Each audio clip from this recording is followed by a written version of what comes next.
Hi friends, ఈరోజు వీడియోలో మనం చిన్న పిల్లలకి లంగా బ్లౌజ్లా ఉండే ఫ్రాక్ మోడల్ డిజైన్ని ఎలా కట్ చేసుకోవాలి, స్టిచ్ చేసుకోవాలి అనేది చూద్దాం. ఇది వచ్చేసి నేను ఆల్రెడీ ఒక డ్రెస్ స్టిచ్ చేశాను. డ్రెస్ స్టిచ్ చేయగా మిగిలిన శారీలో క్లాత్ అనమాట. మన దగ్గర ఓల్డ్ శారీ ఉంటే కనుక ఈ శారీతో డిజైన్ చేసేసుకోవచ్చు. శారీ క్లాత్ దీంతో పాటుగా మనకి పై వైపున కూడా ఇదే కలర్ వేయొచ్చు, కాకపోతే మొత్తం యూనిఫామ్లా ఉంటుంది. కాబట్టి ఈ బోర్డర్ కలర్ బ్లౌజ్ పీస్ ఒకటి తీసుకున్నాను. ఇప్పుడు ఈ రెండు పీసుల్లో మనం డ్రెస్ని డిజైన్ చేసుకుందాం. ఇది వచ్చేసి నేను బ్లౌజ్ పీస్ని తీసుకున్నాను, ఒకటి శారీ పీస్. మనకి కావాలి అనుకుంటే మన దగ్గర ఏది ఉందంటే అది, లేదు రెండు బ్లౌజ్ పీసులు ఉంటే కనుక రెండు బ్లౌజ్ పీసులతో కూడా మనం ఈ డ్రెస్ని డిజైన్ చేసేసుకోవచ్చు. ఇప్పుడు నేను శారీలో ఒక పీసు, బ్లౌజ్లో ఒక పీస్ని తీసుకున్నాను. ఇవి వచ్చేసి ఈ ఒకటి 80 సెంటీమీటర్లు, ఇది ఒక 80 సెంటీమీటర్లు. మొత్తం దీనికి లైనింగ్ వచ్చేసి 2 మీటర్ల క్లాత్ని తీసుకున్నాను. ఇప్పుడు మనం ఈ డ్రెస్ని ఎలా డిజైన్ చేసుకోవాలి అని చూడబోయే ముందుగా మన ఈ వీడియోని ఫస్ట్ టైం చూస్తున్నట్లయితే మన ముద్ర వీడియోస్ ఛానల్ని సబ్స్క్రైబ్ చేసుకోండి. పక్కనే ఉన్న బెల్ బటన్ని క్లిక్ చేసినట్లయితే మనం కొత్తగా ఎప్పుడు కొత్త వీడియోస్ అప్లోడ్ చేసినా ముందుగా మీకు నోటిఫికేషన్ వస్తుంది. వీడియో నచ్చినట్లయితే లైక్ చేయండి, అలానే మీ ఫ్రెండ్స్కి షేర్ చేయండి. మరి ఈరోజు మనం ఓల్డ్ క్లాత్లను యూజ్ చేసి చక్కగా ఎలా డ్రెస్ని డిజైన్ చేసుకోవాలి అనేది చూసేద్దాం.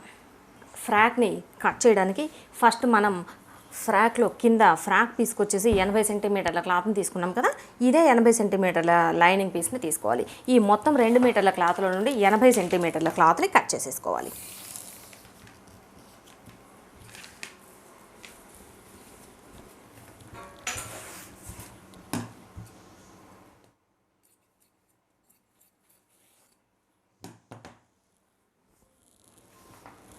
ఈ క్లాత్లో ఇది ఆల్రెడీ మనకి డబుల్ ఫోల్డింగ్ మీద ఉంది కదా, దీని పొడవుని ఒకసారి చెక్ చేసుకోవాలి. పొడవు వచ్చేసి మనకి ఫుల్ లెంత్ 26 ఇంచులు. 26 ఇంచుల నుండి బాడీ పార్ట్ కోసం 10 ఇంచులు తీసుకుందాం.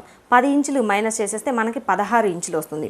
16 ఇంచుల్లో ఈ లైనింగ్ పీస్ వచ్చేసి మనం కరెక్ట్గా 16 ఇంచులు పెడితే ఈ చివరన ఫోల్డ్ చేసి కుట్టేటప్పటికి కొంచెం పొడవు తగ్గుతుంది. అంటే మనకి ఒరిజినల్ పీస్ కంటే ఎప్పుడు కూడా ఈ లైనింగ్ పీస్ కొంచెం తక్కువ ఉండాలి. కాబట్టి మనకి ఈ లైనింగ్ పీస్ పొడవు కరెక్ట్గా సరిపోతుంది.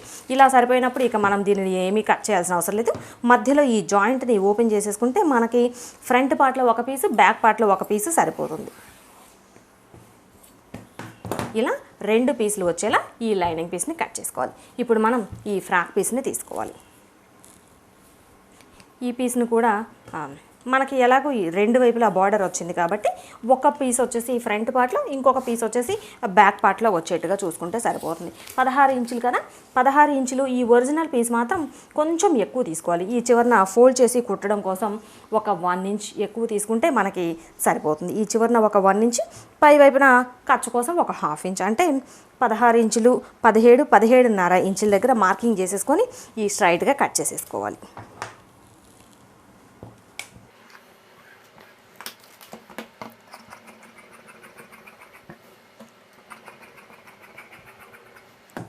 ఇప్పుడు మనం తీసుకున్న ఈ క్లాత్ వచ్చేసి 1 ఇయర్ పాపకి సరిపోతుంది. అదే కొంచెం పెద్ద సైజు 2 ఇయర్స్ వాళ్ళకైనా సరే దాదాపుగా ఇదే క్లాత్ సరిపోతుంది. మనకి ఎక్కువ క్లాత్ ఏమీ అవసరం ఉండదు. ఇప్పుడు నేను పొడవును తగ్గించేశాను కదా, అదే 2 ఇయర్స్ వాళ్ళకంటే ఇంకొంచెం పొడవు ఎక్కువ పెట్టవలసి వస్తుంది. అప్పుడు ఈ క్లాత్ కూడా ఉంటే మనకి చక్కగా పొడవు సరిపోతుంది. ఇంకొంచెం పెద్ద ఏజ్ పిల్లలకైతే కనుక మనకి ఇంకొంచెం క్లాత్ ఎక్కువ పడుతుంది. దాదాపు 2 లేదంటే 3 సంవత్సరాల పిల్లల దాకా అయితే ఇదే క్లాత్లు తీసుకుంటే సరిపోతుంది. ఇప్పుడు మనం 2 పీసులు కట్ చేసుకున్నాం కదా, ఫ్రంట్ పార్ట్కి ఒకటి, బ్యాక్ పార్ట్కి ఒకటి. ఇప్పుడు మనకి ఈ ఫ్రాక్ పీస్ కట్ చేయడం అయిపోయింది. బాడీ పార్ట్ పీస్ని చూద్దాము. ఇప్పుడు మనం బాడీ పార్ట్ పీస్ని కట్ చేసుకుందాం. బాడీ పార్ట్ పీస్ని కట్ చేసుకోవడానికి ఫస్ట్ లైనింగ్ పీస్ని తీసుకొని, ఇది ఆల్రెడీ డబుల్ ఫోల్డింగ్ మీద ఉంది, దీన్ని మరలా ఇంకొక ఫోల్డ్ చేసేసుకోవాలి. ఇలా ఫోల్డ్ చేసుకున్న తర్వాత ఇప్పుడు బాడీ పొడవుని చెక్ చేసుకుందాం. బాడీ పొడవు వచ్చేసి 10 ఇంచులు ప్లస్ పై వైపున చివరి వైపున ఒక 1 ఇంచ్ ఎక్స్ట్రా కలుపుకొని ఖర్చుల కోసం 11 ఇంచుల దగ్గర ఒక మార్కింగ్ చేసేసుకోవాలి. ఈ మార్కింగ్ దగ్గర ఇలా స్ట్రైట్గా డ్రా చేసేసుకోవాలి. ఇలా డ్రా చేసుకున్న తర్వాత ఇప్పుడు నెక్ లెంత్, షోల్డర్ లెంత్ తీసుకోవాలి. ఇది వచ్చేసి 1 ఇయర్ బేబీ కంటే ఈ నెక్ లెంత్ వచ్చేసి మనం నెక్ డీప్ని పెట్టుకునే దాన్ని బట్టి ఉంటుంది. 1.5 అయితే దాదాపుగా సరిపోతుంది. లేదు కొంచెం ఎక్కువ కావాలి అనుకుంటే 1.35 ఇంచ్ తీసుకోవచ్చు. మనకి కుట్టేటప్పటికి 2 ఇంచులు వస్తుంది కాబట్టి ఈ నెక్ లెంత్ సరిపోతుంది. 1.35 పెట్టాను ఇప్పుడు నెక్ లెంత్. ఇక్కడ నుండి షోల్డర్ లెంత్ వచ్చేసి 2 ఇంచులు. ఇలా మార్కింగ్ చేసుకున్న తర్వాత ఆర్మ్ డౌను 4.5 ఇంచులు.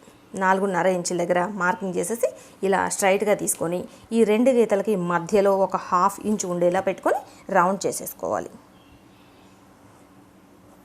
ఇలా మార్కింగ్ చేసుకున్న తర్వాత ఇప్పుడు మనం చెస్ట్ లూజ్ని తీసుకోవాలి. చిన్న పిల్లలకు వచ్చి దాదాపు చెస్ట్ లూజు వేస్ట్ లూజు పెద్దగా డిఫరెన్స్ ఏమీ ఉండదు, ఒకటే కొలత వచ్చేస్తుంది. ఇప్పుడు మనకి చెస్ట్ లూజ్ వచ్చేసి 20 ఇంచులు. 20 ఇంచులు అంటే మొత్తం ఇది మనం 4 మడతలుగా వేసుకున్నాం కదా, 20 ఇంచుల్లో 4వ భాగం అంటే మనం 5 ఇంచుల దగ్గర మార్కింగ్ చేసేసుకోవాలి. ఈ చివరి వైపున కూడా 5 ఇంచులు పెట్టేసి ఒక చిన్న ఇక్కడ టక్స్లా వేసేసాము అంటే మనకు చక్కగా సరిపోతుంది. లేదు ఒకవేళ మీకు డౌట్ అనిపిస్తే లూజ్ ఎక్కువ తక్కువ వస్తుందేమో అని చెప్పి ఇక్కడ చెస్ట్ దగ్గర ఒకటి, అలానే వేస్ట్ లూజ్ దగ్గర కూడా ఒకసారి మనం లూజ్ కొలుచుకుంటే దాని ప్రకారంగా పెట్టేసుకోవచ్చు. ఇలా మార్కింగ్ చేసుకున్న తర్వాత ఈ 2 డాట్స్ని కలిపేసుకోవాలి. ఇలా కలిపేసుకున్న తర్వాత ఎక్స్ట్రా ఖర్చు కోసం ఒక 2 ఇంచులు మార్కింగ్ చేసేసుకోవాలి. ఇప్పుడు మనకి ఒకవేళ టైట్ అయినా సరే కొంచెం కుట్లు 2 ఎక్స్ట్రా వేసుకోవడానికి వీలుగా ఉంటుంది. ఇప్పుడు మనం మార్కింగ్ చేసుకున్న ఈ పీస్ని కట్ చేసేసుకుందాం.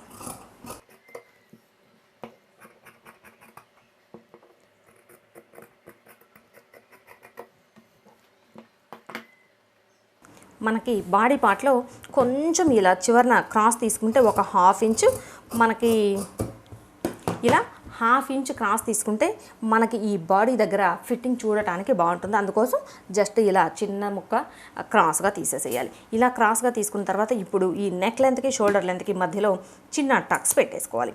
ఇలా టక్స్ పెట్టుకొని ఇప్పుడు ఈ 2 పీసుల్ని సపరేట్ చేసేసుకోవాలి. సపరేట్ చేసుకున్న తర్వాత ఇప్పుడు మనం ఈ నెక్లు ఎలా కావాలి అనుకుంటే అలా పెట్టేసుకోవచ్చు, బ్యాక్ పార్ట్లో ఫ్రంట్ పార్ట్లో కూడా.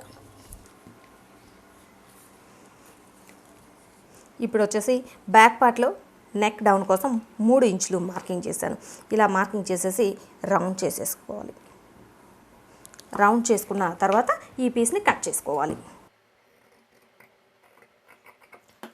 ఇలా కట్ చేసుకున్న తర్వాత మనకి ఇంతవరకు ఇట్లా నెక్ తీయడానికి సరిపోతుంది అనుకుంటే ఓకే, లేదంటే ఇక్కడ నుంచి మధ్యలో ఇలా సగం వరకు కట్ చేసేసుకొని జిప్ వేసేసుకోవచ్చు ఒకేసారి. లేదు చిన్న పీస్ అంటే ఒక 2 ఇంచుల వరకు ఇలా కట్ చేసి హుక్ పెట్టినట్లయితే మనకి అంటే చిన్న పిల్లలకి దాదాపు ఎక్కడానికి వీలుగా ఉంటేనే కన్వీనియంట్గా ఉంటుంది కదా, కాబట్టి చిన్న ఓపెన్ పెట్టుకుంటే బెస్ట్, పెట్టకపోయినా ఓకే, అది వచ్చేసి మన చాయిస్. ఈ మార్కింగ్ చేసుకున్న దగ్గర వరకు ఇలా కట్ చేసుకుంటే మనకి నెక్ కాస్త ఫ్రీగా ఎక్కుతుంది. ఇప్పుడు మనకి బ్యాక్ పార్ట్ కంప్లీట్ అయిపోయింది కదా, ఇప్పుడు ఫ్రంట్ పార్ట్ని తీసుకోవాలి. ఫ్రంట్ పార్ట్లో నెక్ వచ్చేసి నెక్ డౌన్ 3 ఇంచులు. 3 ఇంచుల దగ్గర మార్కింగ్ చేసేసి మనం ఏ షేప్ కావాలి అనుకుంటే ఆ షేప్ని డ్రా చేసేసుకోవచ్చు.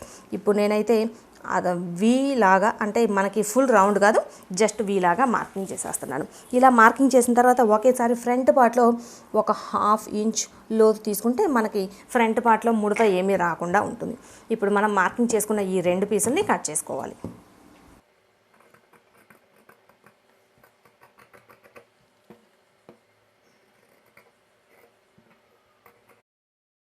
ఇలా బాడీ పార్ట్ పీసుల్ని రెండింటిని కట్ చేసుకున్న తర్వాత మనకి కావాలి అంటే హ్యాండ్స్కి లైనింగ్ వేయాలి అనుకుంటే మనకి ఈ మిగిలిన లైనింగ్లో హ్యాండ్స్ని కూడా కట్ చేసుకోవచ్చు. లేదు హ్యాండ్స్కి లైనింగ్ ఏమీ అవసరం లేదు అనుకుంటే మనం డైరెక్ట్గా బ్లౌజ్ పీస్లో హ్యాండ్స్ని వరకు తీసేస్తే సరిపోతుంది. ఇప్పుడు మనకైతే మొత్తం ఈ బాడీ పార్ట్ పీస్కి ఫ్రాక్ పీస్కి వచ్చేసి 1 మీటర్ మాత్రమే లైనింగ్ పట్టింది. మన చాయిస్. ఎక్స్ట్రా హ్యాండ్స్ కూడా కావాలి అనుకుంటే ఇంకొక 1/4 మీటర్ ఎక్స్ట్రా పడుతుంది. ఇప్పుడు మనం కట్ చేసి పెట్టుకున్నాం కదా ఈ బాడీ పార్ట్ పీస్లు, ఈ పీసుల్ని వేసుకొని ఈ బ్లౌజ్ పీస్ పై వైపున సేమ్ ఇదే సైజులో కట్ చేసుకోవాలి. కాకపోతే మనకి ఈ మోడల్ కొంచెం డిఫరెంట్గా ఉంటుంది కాబట్టి ఇది కట్ చేసుకునే ప్రాసెస్ని కూడా ఒకసారి చూపిస్తాను, ఎలా ఫోల్డ్ చేసుకోవాలి అనేది.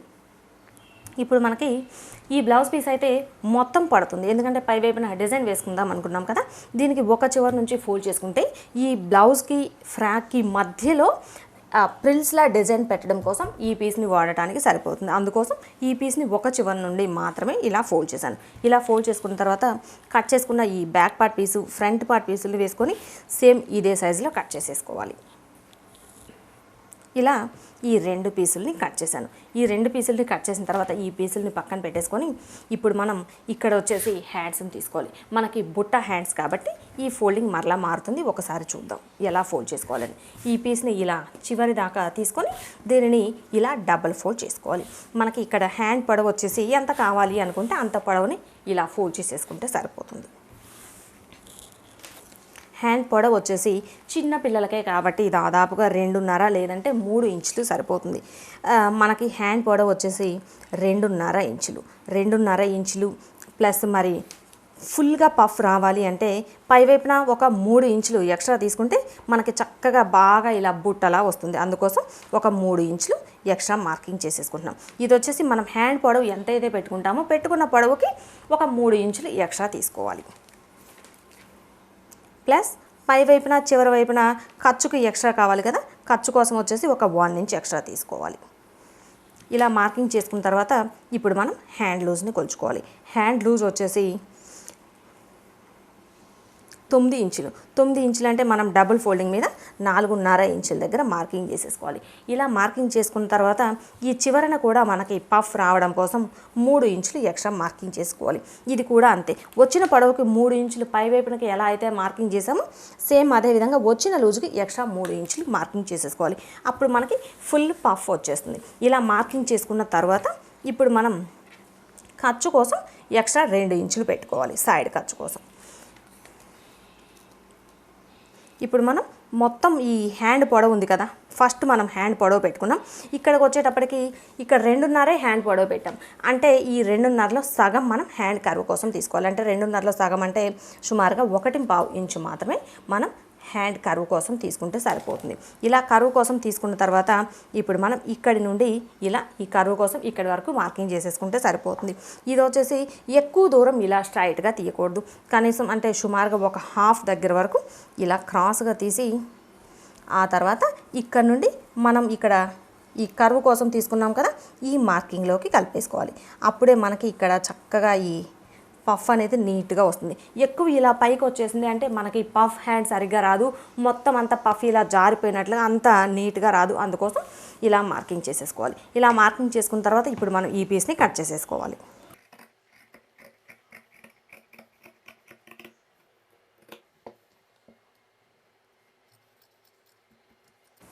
ఇలా కట్ చేసుకున్న తర్వాత ఈ హ్యాండ్కి మధ్యలో ఇలా ఫోల్డింగ్ దగ్గర చిన్న టక్స్ను పెట్టుకోవాలి.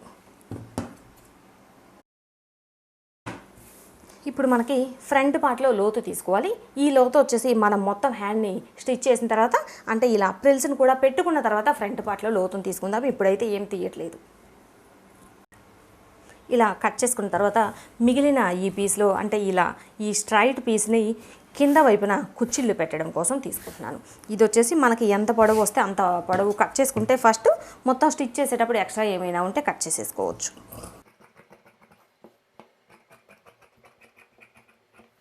కట్ చేసుకున్న ఈ పీస్ని ఇలా డబుల్ ఫోల్డ్ చేసుకొని మరలా కట్ చేసుకోవాలి. ఇది వచ్చేసి ఫ్రంట్ పార్ట్లోకి ఒక పీస్ వస్తుంది, బ్యాక్ పార్ట్లోకి ఒక పీస్ వస్తుంది.